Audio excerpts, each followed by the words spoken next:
Hey everyone, this is Harlan Kilstein from the Dogington Post, and we're here with um, our webinar sponsored by Merrick Pet Care. Um, they're our good friends. They are the ones who are leading the real pet food revolution. We're going to be hearing a lot about real pet food tonight, and we're going to be speaking to an absolute expert in the area of what is food, what is real food, and what you need to know. So the we're going to be jumping in just a moment. I just want to let you know that first of all, number one, we thank you and our friends thank you for being here. Number two is we are very lucky today. Our guest today is Anthony Benny. He's the co-founder of Clear Conscious Pet, and he's the creator of holistic and organic pet treats, chews, and food toppers. Anthony began his career in the pet industry as a natural pet food sales manager in 1991. He has published numerous articles in the field of natural canine nutrition and has been guest lecturer at several major university veterinary colleges, including Cornell University, North Carolina State, and the University of Florida. Throughout his career, Anthony has also trained thousands of pet stores to effectively recommend appropriate national pet nutrition to their customers. Anthony has published a number of articles on the Dogington Post and has been very outspoken about not feeding our dogs food or treats imported from China. Today he'll discuss digestion and hydration issues and how we can correct them with a proper diet. Now pay a lot of attention to our speaker today because we're going to be asking you a question based on his presentation. And once we finish the question, the first person to answer it is going to win a free voucher for a 25-pound bag of real Texas beef dry dog food, or for 2 cases of grain-free 96% meat canned recipes. Plus, our good friends at Merrick are going to donate an additional bag and cans in the winner's honor to our friends at National Mill Dog Rescue. So we're so glad that you're here. Remember to look for Merrick, the wet and dry dog food and cat food, nationally at Petco and independent pet specialty stores. You know that when you reach for Merrick for your baby, it's made in the USA, no ingredients from China whatsoever. It's filled with meat, fish, poultry. That's the #1 ingredient. Fresh, regionally sourced ingredients, and never corn, wheat, or soy byproducts. So now give us a moment to switch things over to our presenter, and we're going to learn something that we didn't know. Well, hey everybody, good evening, and first of all, just fair warning that between Brooke and Harlan and I don't think we have one complete voice. It seems like we've all been attacked by something that's trying to seize us from being able to speak out in the industry, right? Maybe it's a sneaky little virus. But anyway, we're going to do our very best to speak clearly, and I hope that you can hear me well. And when we had planned this, well, first of all, I want to just thank Harlan and Brooke and just say how much I enjoy my friendship with the Dogington Post and the great job that you guys do opening up the public to so many new ideas and some of which I agree, some of which I disagree, and I think that's the beauty of it. It's a true forum for ideas, and it's an exciting place to visit. So it's a real privilege to be associated with you folks in any way at all. And secondly, when Brooke and I talked last night about the presentation, it seemed like we were really going to move more in the direction of kind of recapping some more recent developments and some things that are kind of disturbing and trends about this whole issue of the illnesses caused by treats and that are imported from China. And it's, I'm always so reluctant to even name the country. Everyone knows I'm talking about China, but it's so not what I'm about. I'm not a basher. I'm not here to bash people from China. I think that what we need to know is that there's an issue here that we need to understand as best we can to protect our animals, and it's not personal, and it's not xenophobic, and it's not about being down or negative on another culture. What it's about is protecting our animals, and that's my job. And I did some stuff last week in Las Vegas at an event called Supply Side. And when I did a talk there, I started out by saying, I'm here to represent the animals because there's nobody out here speaking for them. And if we keep that in mind, I consider that to be my highest obligation. They've provided the pathway for me to make a living in an industry that I love, and I feel a huge moral obligation to speak for them when others won't. So without further ado, let's jump in here. Clear Conscience Pet is a family-owned American company. We manufacture treats and food toppers. We do not make a daily use food. At this time, I spent a lot of time in that part of the industry, and when I started this company, I really wanted to focus on an area of nutrition that I thought needed a lot of work, and that's the area of treats. And as it turns out, with these new controversies, I'm glad that I jumped in because it's important that we have someone out here paying attention to how this part of the industry works. Obamacare, that's a term that I invented, and that term comes from a concern that I have that I'm seeing a trend that as a response to these issues with the Chinese jerky treats, we seem to be picking up a mentality out there in the public and some of it in the industry as well, that all we need to fix the problems of animal health and safety is a lot more regulation and a lot more government in the pet food and treats industry. And I'm here to say that I'm not quite sure that's the real solution for the problems. And the scariest sentence in the English language to me is, we're the federal government and we're here to help. Let's face it, we have an industry that has an incredible track record, and yes, it's great to, point out negatives. News, negative is news and positive is not, right? But if you look at the long history of our industry, dating back, really to the 50s, when the modern pet food industry as we know it became a major factor, the track record of this industry is phenomenally good. And I'm proud to say that because, whether it be from the grocery end all the way up to the holistic and high end, there have been very, very few times when animals have been harmed by products that our industry has created. Now, when you look at the Chinese jerky issue specifically, let's dig down into what that's really about. The first reports of this illness and the complaints that started to be generated start all the way back to 2007. A lot of people don't realize that because the news reports tend to pop up and kind of die down again, and that's the real style of the media, is that when it's a hot button, it gets the attention and then it goes away and something else takes its place. Well, we just had a recent flare up of interest in this issue. And unfortunately, no new information really came to light. So just to really recap where we've been, that's 6 years of these complaints that have resulted in approximately 3,000 reported illnesses, and the number that's being thrown around out there is around 580 some actual loss of life of companion animals from this issue.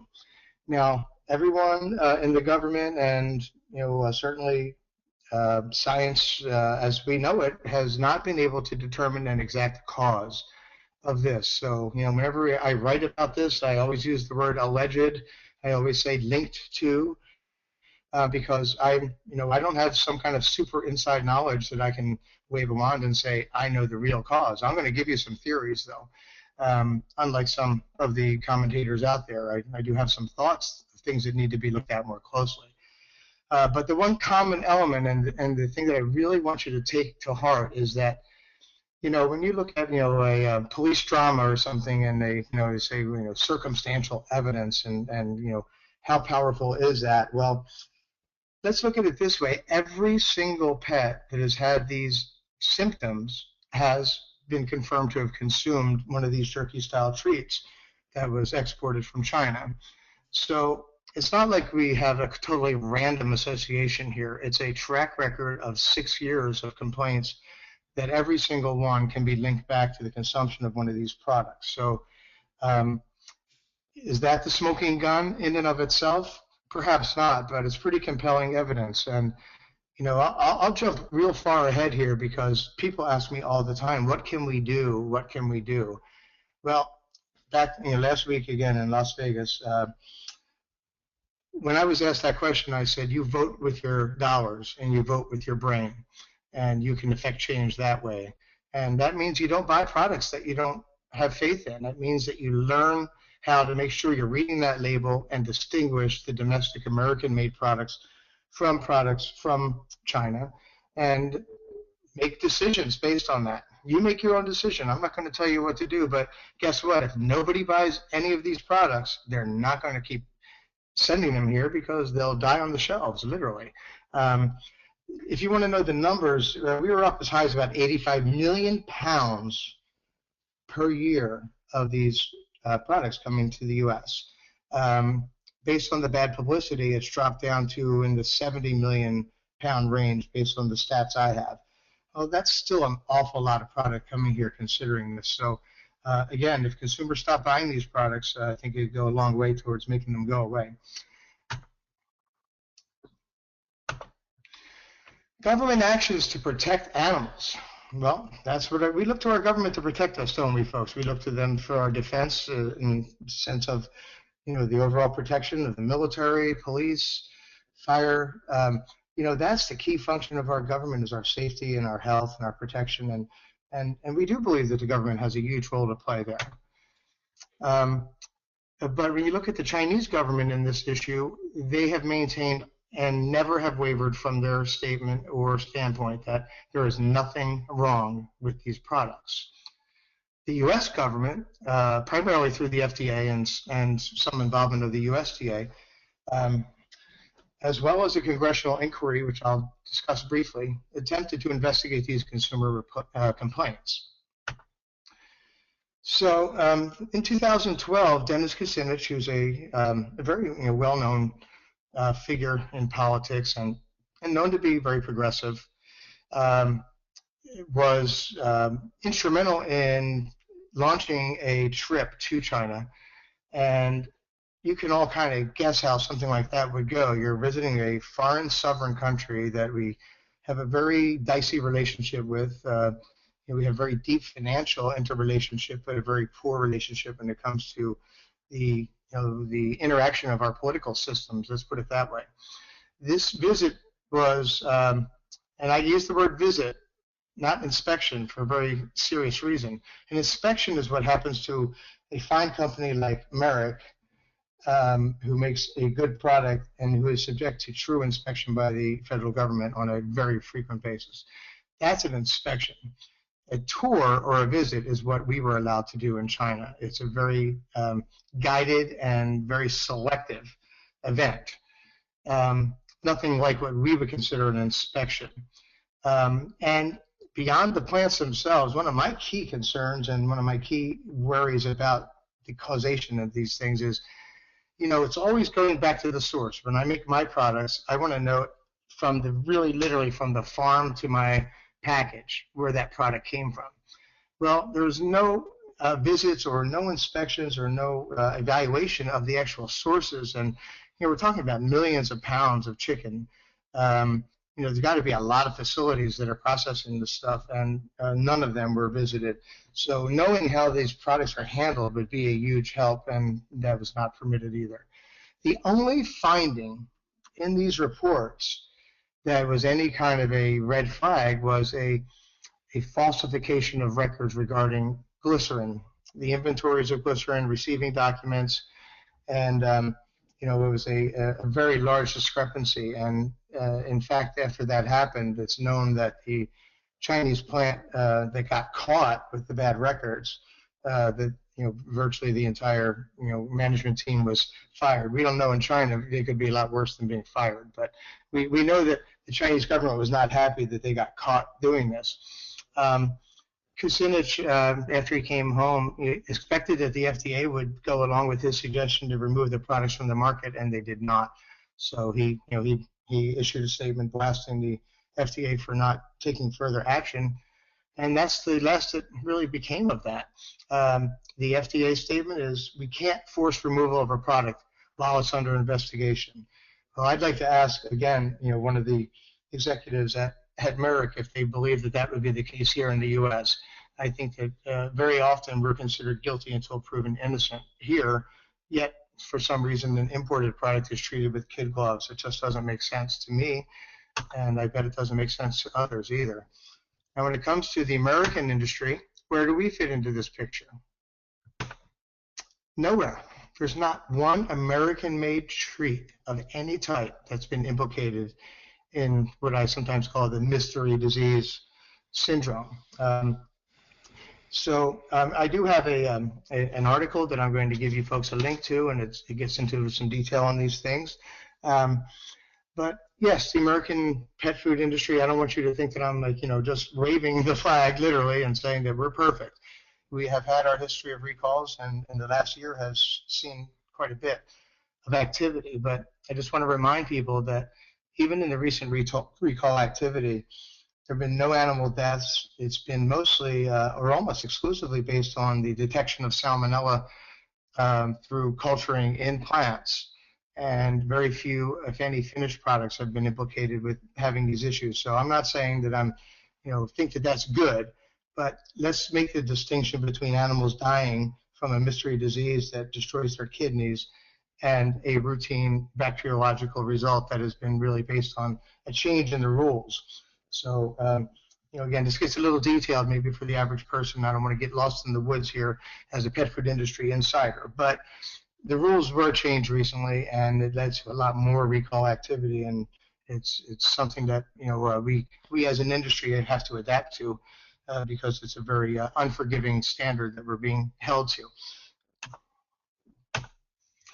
So theories, everybody again says, come on, can't somebody figure out what's going on with this? And as a holistic thinker, and we use the word holistic a lot in the pet food industry these days, and it doesn't really have any legal meaning, I'm sorry to say, because it means that virtually any product can call itself that.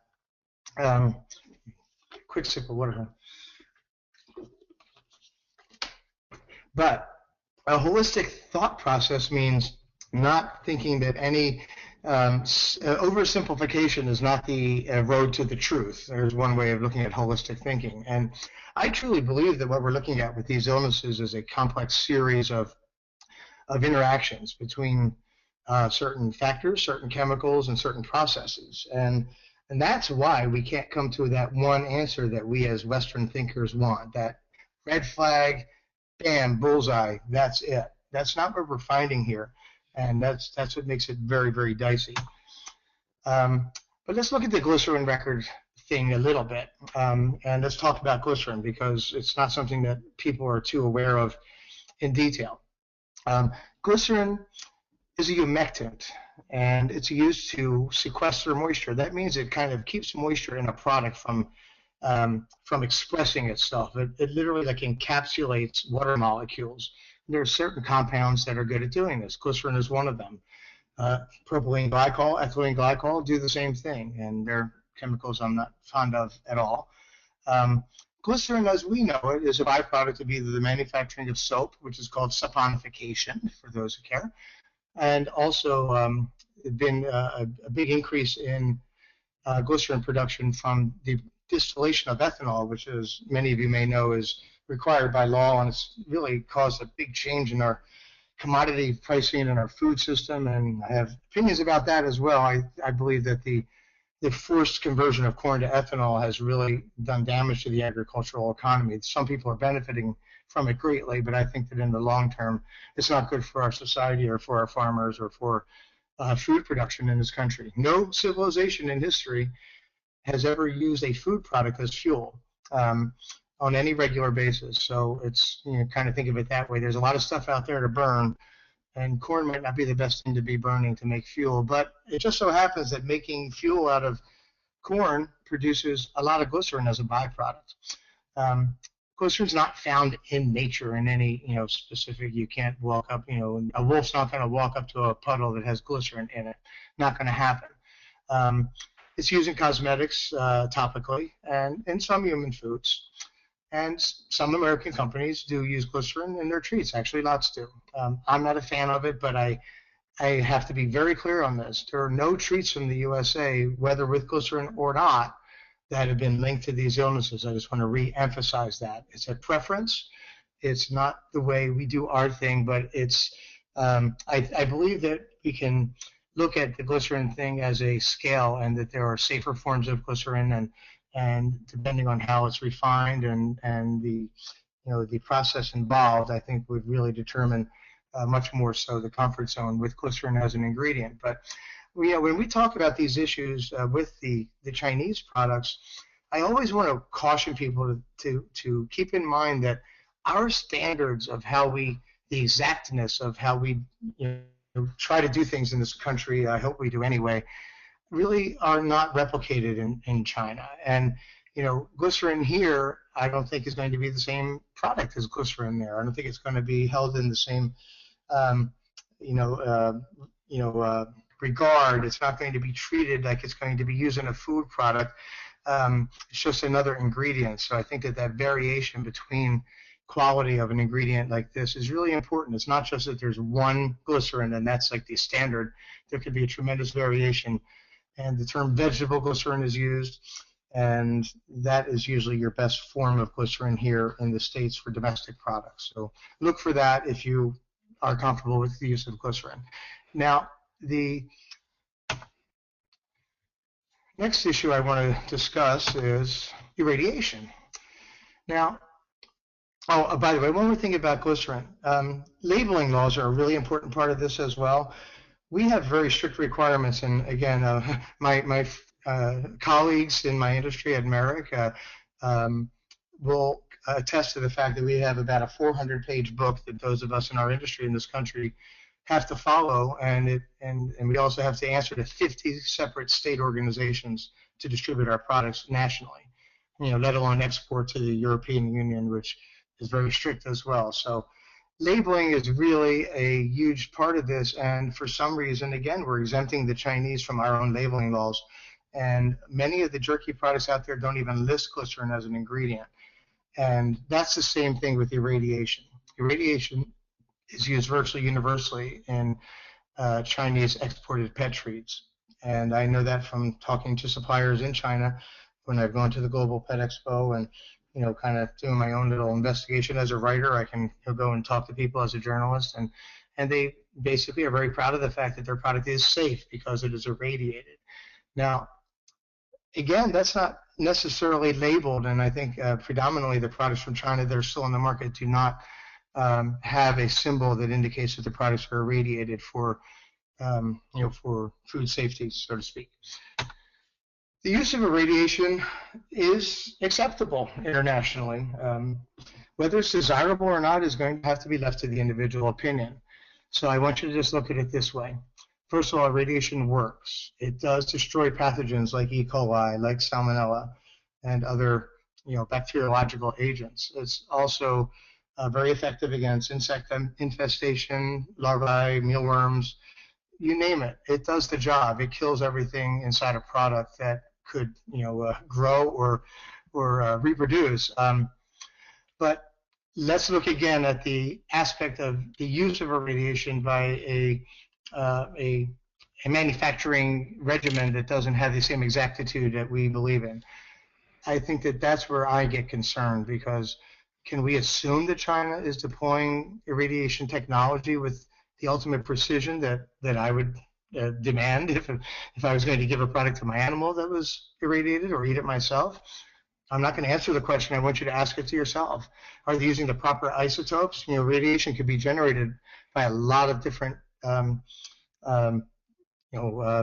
elements, such as radium, such as strontium, such as plutonium, for crying out loud. So I just don't really have the confidence, and I'm sorry to say, I just don't have the confidence that the irradiation regimen that's used in China is one that, especially used in an animal food, I don't believe that the culture of China holds their animals, and this is not an individual thing. There are people there who love their animals as much or more than we do. I think as a culture, they aren't where we are in terms of the humanization of pets and the way we look at companion animals. So I think that when you take all those factors into consideration, it's going to cause you to ask yourself some serious questions.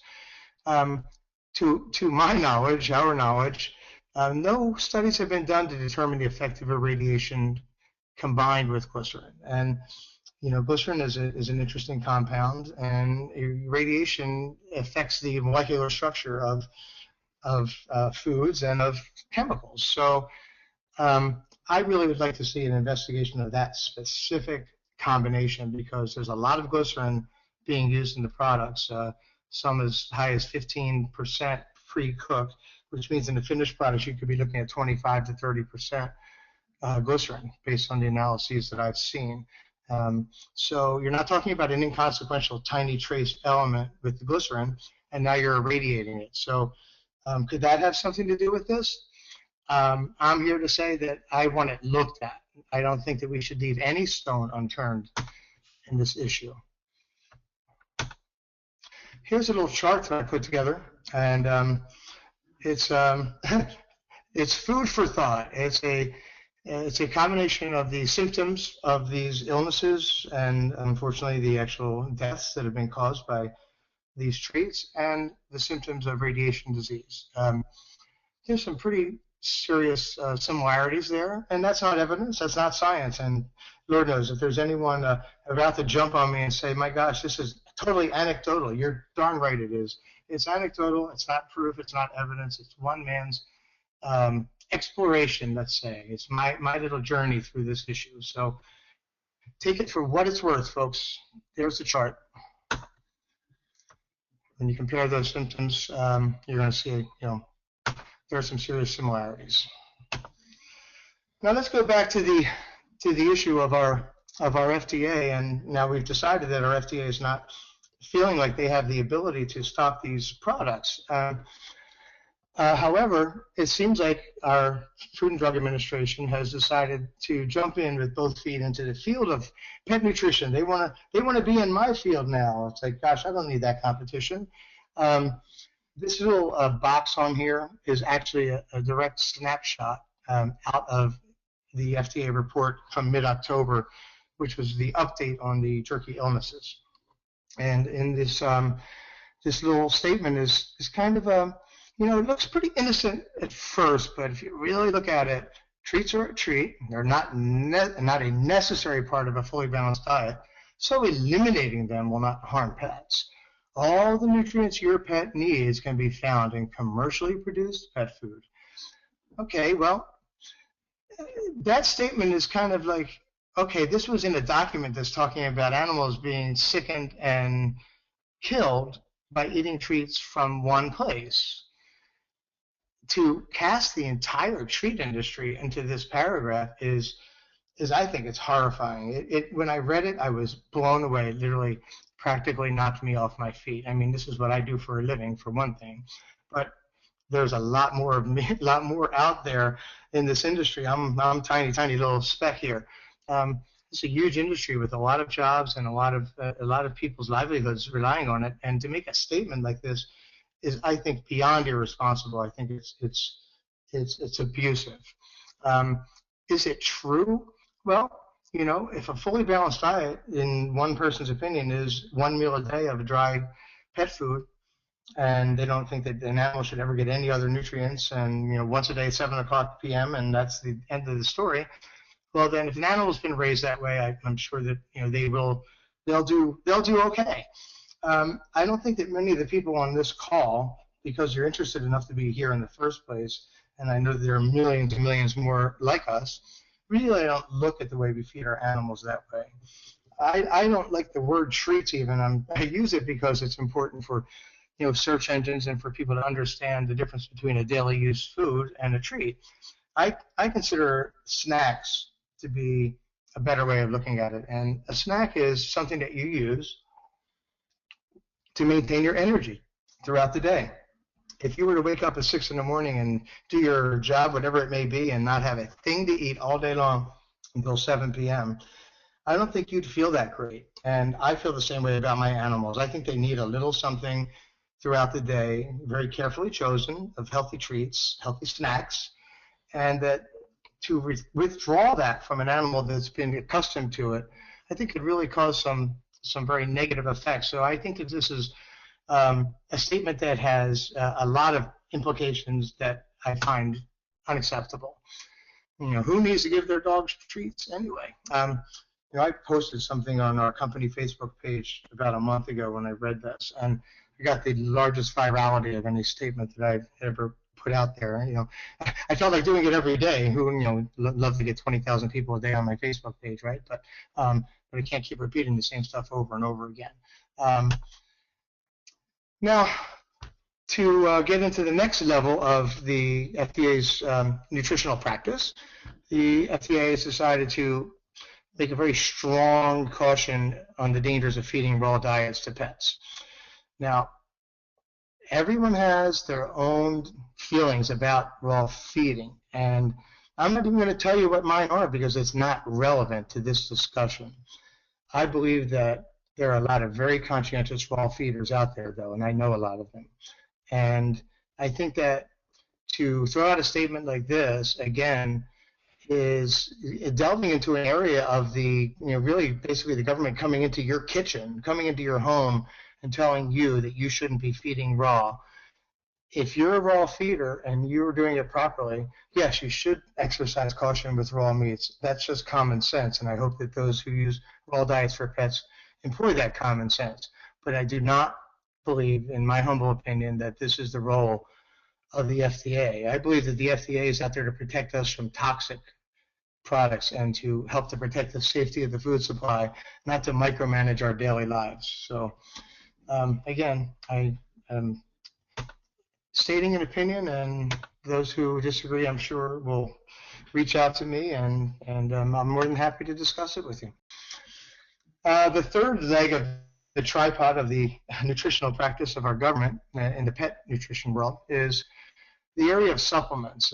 There's been some recent really negative publicity towards the supplement industry, and this is a really tricky gray area because there's no U.S. legal agency of record that regulates pet supplements. The Dietary Supplement Health Education Act, DSHEA, and again, this event I was at last week is all about the human nutrition industry, and the animal part is just becoming a part of this event. So I dug pretty deep into the human vitamins and minerals and supplements business, and this DSHEA thing is what these folks live with, but it doesn't cover the animal part of the industry. There's a great organization, though, called NASC, called the, I hope I get it right, the National Association of Supplement, gosh, I'm not going to get it right, but look for NASC because the president, I guess, or the director of the association did a talk there, and they've done a marvelous job of self-policing, and they have a huge database of all the ingredients, the sources of the ingredients in their products, and I would recommend those who use supplements for pets to use products that have that NASC seal.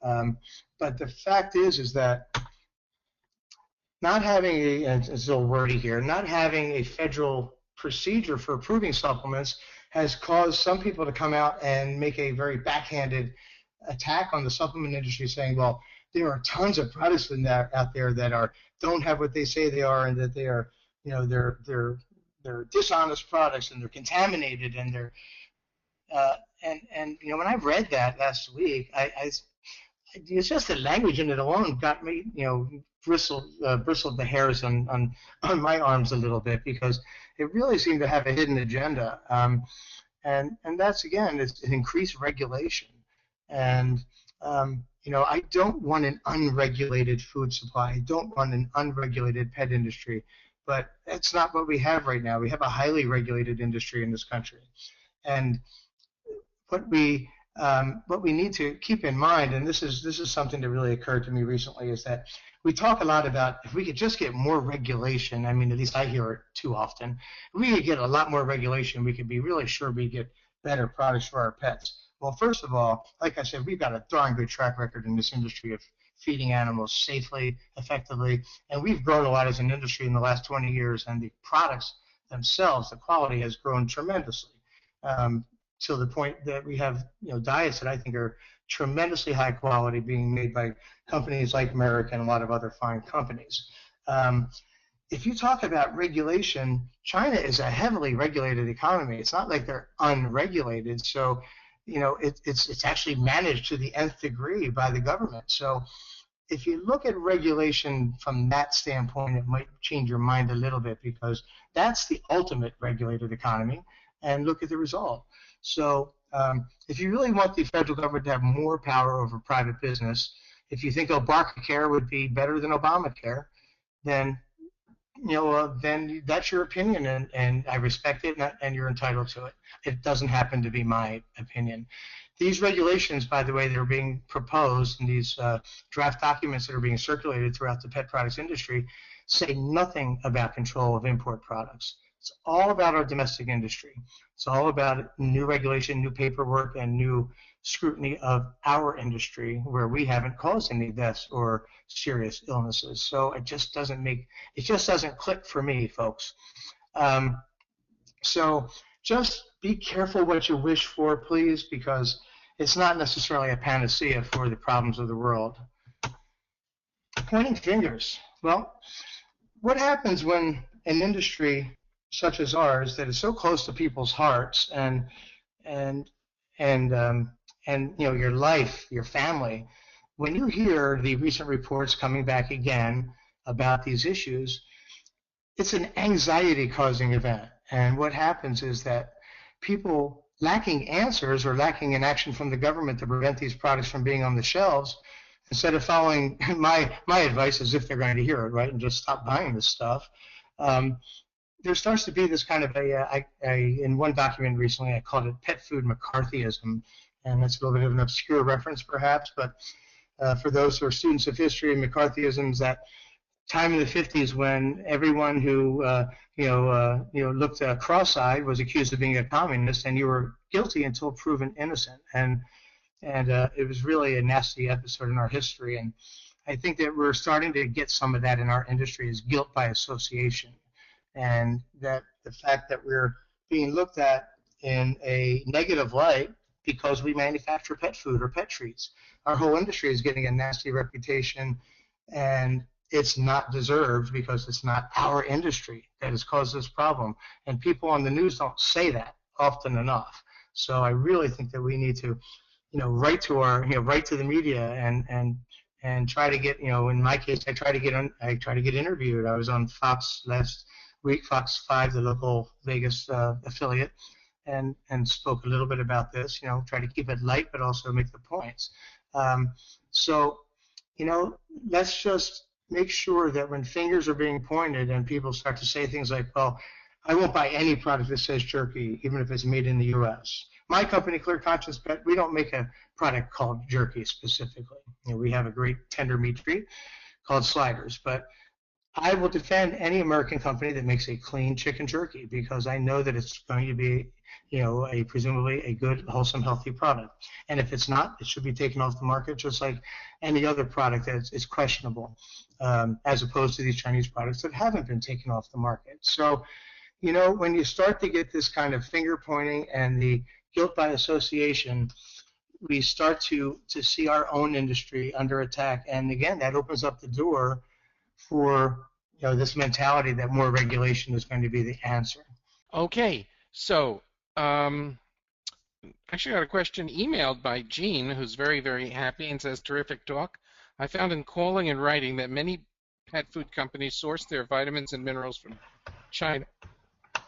In fact, so far I've only found 4. I'm not sure what she means, 4 that don't. Everything you are talking about reflects much of my thinking on using anything for my pets that comes from China.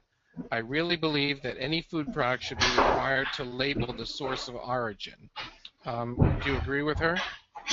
Well, I absolutely do, and thank you for your comments, Gene. I know that there is a loophole, and I didn't bring it up in this talk. You can get to so many points where you just get lost in the weeds, but it confuses people to hear that there are no requirements that ingredients from overseas need to be specified on the label of an American-made product. And that can really get into again, into a dicey area because if I get carrots, and I'm not talking about myself, if one gets carrots from the Netherlands and spinach from the United States and tomato from Canada, should the label say all those things on it? It could kind of get a little crazy after a while. And I believe that transparency, and it's what Clear Conscience is all about. It's what my company is dedicated to. Transparency and honesty from company to consumer is the wave of the future. I believe that if we all take that attitude to heart and answer questions when they're asked and answer them frankly, I don't know if every label needs to have every ingredient origin, because there are good ingredients from other places. I tend to use mostly all USA stuff and Canadian. That's basically it for me. But I'm not going to condemn a company for using, broccoli from Italy, for crying out loud. That's not what this is about. However, because of the issues with China specifically, and because of China's unwillingness to, I believe, cooperate properly with our investigations or take some ownership of this, I believe that, one of the things is that, I've just spoken against overregulation of our industry, and I was a little concerned, even though, I tend to be a straight shooter and not really afraid to speak my mind. But I don't want people to think that that means I don't believe that we need regulation and oversight of industry and food production to some extent. What I do believe is that instead of having a scattershot approach where we will condemn an entire industry for a very isolated, although very, very tragic and serious event, I think that to make rules that are overarching based on a limited event is poor logic and poor thinking. I think that we should have specific sanctions. Boy, that's a really loaded word in the political and international relations world, but I think that we should have some kind of a direct response to China about this issue and say that here is what we are requiring for you to continue to export pet products to the United States. And we should direct it to where the problem exists. And if that means any ingredient from China, for the time being, should be labeled, I would be all for that, Gene, and I would be a cheerleader for that idea. I believe that if we look at the source of the problem and say we're not going to accept your vitamins and minerals into our foods because or we will accept them, but they will have to be labeled as well. And if we make it so that every ingredient from China has to get labeled specifically and have like a 2-year sunset law that says from now until 2 years from now, until we get any closer to figuring this out, we're going to require that you label your irradiation, you label every ingredient in your products, and that you also any ingredients that you sell to the United States, that you tell us where they're going, and that the manufacturers voluntarily or by law agree to list that on this label, because I don't believe that China has responded properly to these concerns. Okay. Well, we are back here, and we are ready now to go ahead and ask our question, and let's see who's been listening. So I'm going to ask the question, and the winner gets a free voucher for the 25-pound bag of Merrick's Real Texas Beef, new grain dog food, or 2 cases of the canned. So, and they'll also donate a bag and cans in your name to National Mill Dog Rescue. We are now ready for the question, and here they are. Type in the answer. First one to type it in is the winner, and that is, what are the 2 reasons Anthony thinks might contribute to the Chinese jerky issue? Type them in. Okay, and the first person to type in both of them is Deborah Smith, who types in glycerin and radiation. So that's fantastic, Deborah. Deborah, if you'll shoot us an email at info@dogingtonpost.com, we'll make sure that our friends at Merrick get a voucher out to you. So that's fantastic. Folks, you guys are really sharp. The answers shows you've been paying attention. We will be back soon with another episode in our series of the Merrick Dogington Post University. You guys really learned stuff, and we want to thank Anthony today for his presentation, and we look forward to seeing all of you on our site, on our Facebook page, and following Merrick on Twitter at Merrick Pet Care, or on Facebook at facebook.com Merrick Pet Care. So, folks, thanks for joining us, and we will have all the replays up for you on our site when the series is over. Thanks, Brooke in the background, who put this together, and Brandy, who's there. Everybody have a terrific day. Bye, everybody. Thanks, guys.